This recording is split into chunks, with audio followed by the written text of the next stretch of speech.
casharkeennan maanta wuxuu ku saabsan yahay inaanu fahno rulerka iyo status bar inaanu fahno ayay ku saabsan yahay. rulerku haddaan qornaba iyo status bar. rulerku waa mastarad wordku ama word documentigeennan inoo furan wuxuu leeyahay mastarad cabira oon isticmaali karno. faa'iidooyin tiro badanna way leedahay oo hadhow ayr aan u arki doonaa. mastaradan marka sidee horta loo taangareeyaa, hadday kaa maqan tahay sidee loo keensadaa, hadday seesa la isaga qariyaa. haddaanu tagno hadda home baynu joognaa, by default home baad joogtaaye haddaad soo raacdid oo aad tagtid view waxaad arki kartaa in aynu arki karno waxyaabo halkan view ku saabsan. marka halkan waxaan dhan uma baahnay wax baan ruler mastarad tigta hadda ka qaadaya. tigta haddaan ka qaado waxay ka dhigan tahay inaan iska qariyay oo aanan rabin.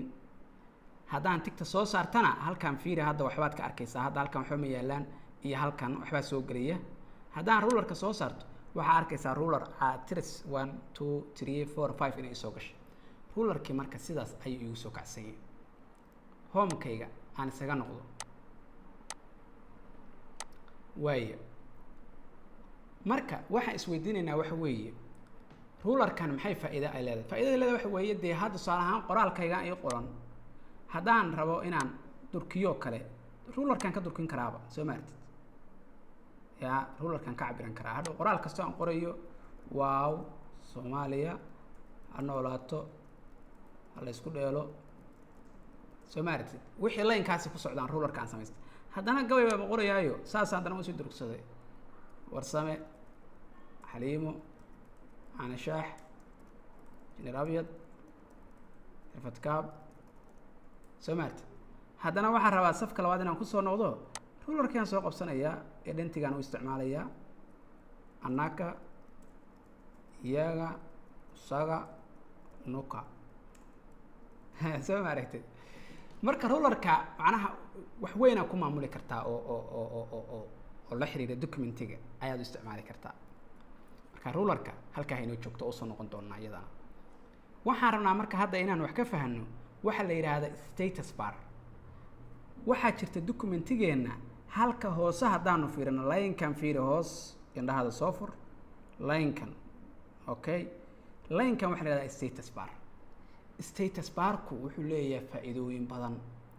tusaale ahaan waxaan ku ogaan karnaa page aan joogno. haddaa fiirisid waxaan joognaa page 1 of 1 page koowaad oo bankow ka joognaa. yani page koowaad baan joognaa wada xigmad.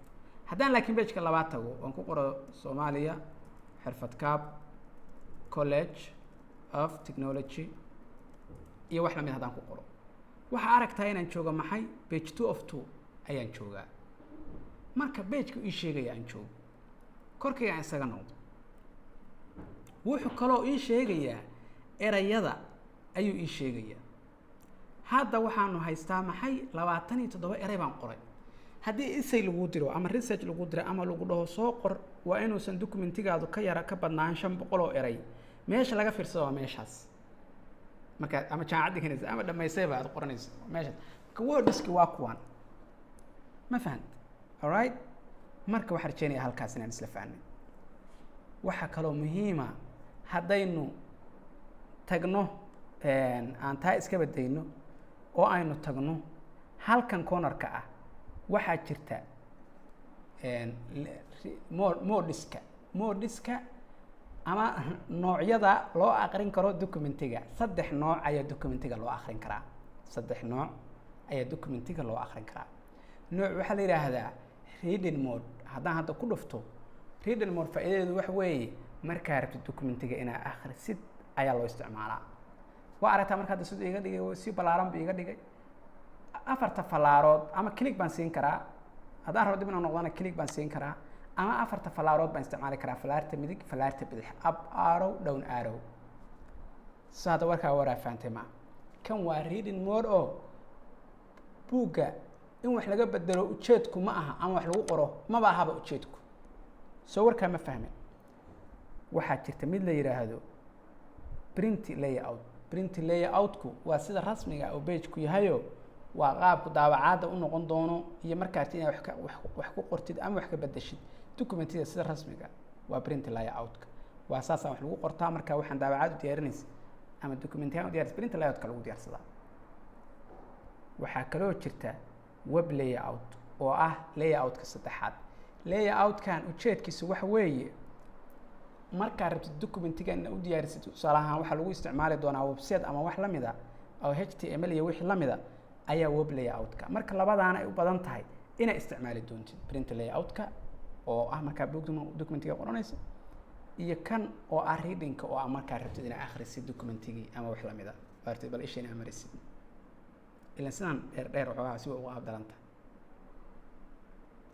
qodobka ugu dambeeya haddaa halkaa eegtid waxaa ku yaala plus iyo minus pluskan iyo minuskan waxa uu ina fahansiinayaa documentigan inaanu ballaarin karno ama soo dhaweysan karno ama iska fogeyn karno haddaan hadda ku dhufto pluska ama fallaartanba jiido documentigayga waxaa aragtaa inuu soo weynaanayo haddaan haddana iska yareeyo halkaa ku dhufto wuu yaraanayaa haddaan plus dhaho documentigayga waa soo dhaweystay haddaan iskaba yareeyana documentiga oo dhan baanba arki karaaba se waxa fahantay maa marka labadaba waa arki kartaa sida defaultiga ah documentigu waa inuu 100 yahay oo halkaas ay 100 ku tahay ayaa la rabaa halkan warka click baa siinaysaa 100 baa ku qoranaysaa dhag enter ama falaarta geysan kartaa 100ka labada optionba waad haysataa marka arintaasna waxba kama bedelayso documentiga rasmiga waxba kama bedelayso kaliya adiga un bay ku soo dhaweysay ama ka fogeysay laakiin wax daabacaad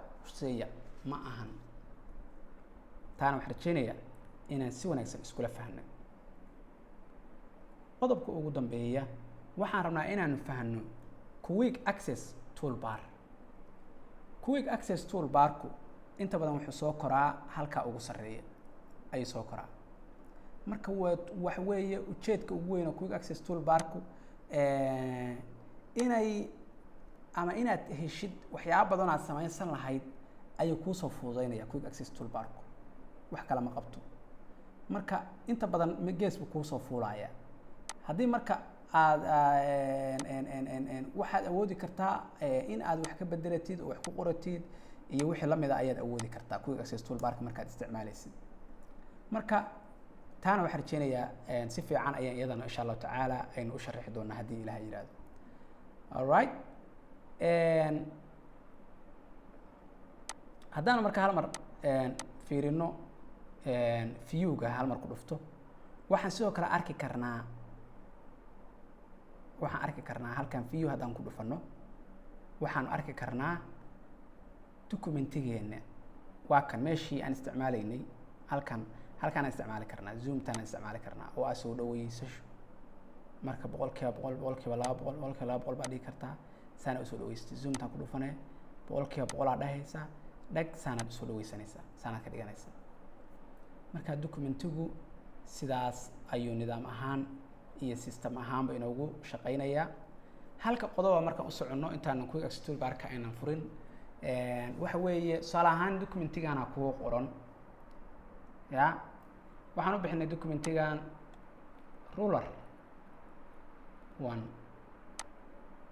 marka saan u fahanno documentigan haddaba inoo qoran waxaan rabaa document labaadna inaan samaysto documentigan waxaa la yidhaahdaa kaba soo qaad document labaad ba ii furan wow 10 cusub Cab College of Technology